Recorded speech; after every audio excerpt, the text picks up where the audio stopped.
ওনার কাছে আমরা গেলাম। আমরা এই ৭,০০০ যোগ্য, এই ৭,০০০ যোগ্য মমতা ব্যানার্জি জানলো কি করে? ওটাই তো আমরা বুঝতে পারছি না। আমরা মুখে এই ৭,০০০ যোগ্য জানলো কি করে? একদম চিন্তা করুন, আমরা আছি। এই যে ৭,০০০ যোগ্যটা বাঁচলো কি? এদের ইন্টারেকশন হলো, এদের কাছ থেকে শোনা কথা হয়নি। তৃণমূলের ওখানে দালাল থেকে সুবিধা হবে।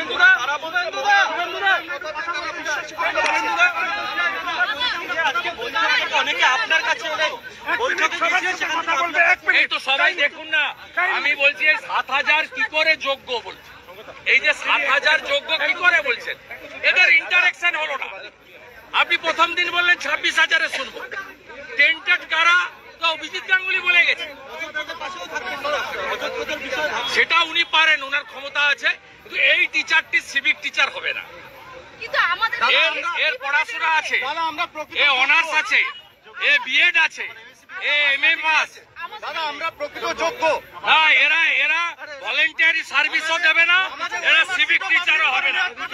আমরা চাইছি আমাদের 11 12 ওই মার্কশিট পাবলিশ করাও, প্রকৃত যোগ্যদের তালিকা দাও। ওই কে অযোগ্য কে অযোগ্য না আপনারা ইন্ডিভিজুয়াল রিড করুন, আমরা লয়ার দেব।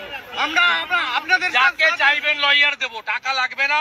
আমরা বিজেপি এমএলএরা বেতন থেকে দেবো, আমরা 1 মাসের বেতন দেবো। আপনাদের ভরসায় আছে, আমাদের বাঁচানো আছে, আমরা সম্মানটা ফিরিয়ে দিন। হ্যাঁ একদম, আমরা যেতে পারছি না দাদা, আমরা মুখ দেখতে পাচ্ছি না, দেখা পাচ্ছি না কোথায় আছে দাদা, আমরা রাস্তা দিয়ে যেতে পারছি না, সবাই আমাদের দিকে দেখাচ্ছে। মানবে না, মানবে না, হারবে না, হারবে না, হারবে না, তুমি হারবে না। যোগ্যতায় চাকরিতে এসেছি, কালি করে পাইনি, কালকে টাকা দিয়ে পাইনি। শুভেন্দুদা যে পরিস্থিতি, আপনি জল এই পাপে ধ্বংস হবে মমতা ব্যানার্জি। 16 বার হিয়ারিং হয়েছে। আপনি যদি যোগ্য তালিকা দিতেন, আজকে এই দৃশ্য দেখতে হতো না বাংলায়।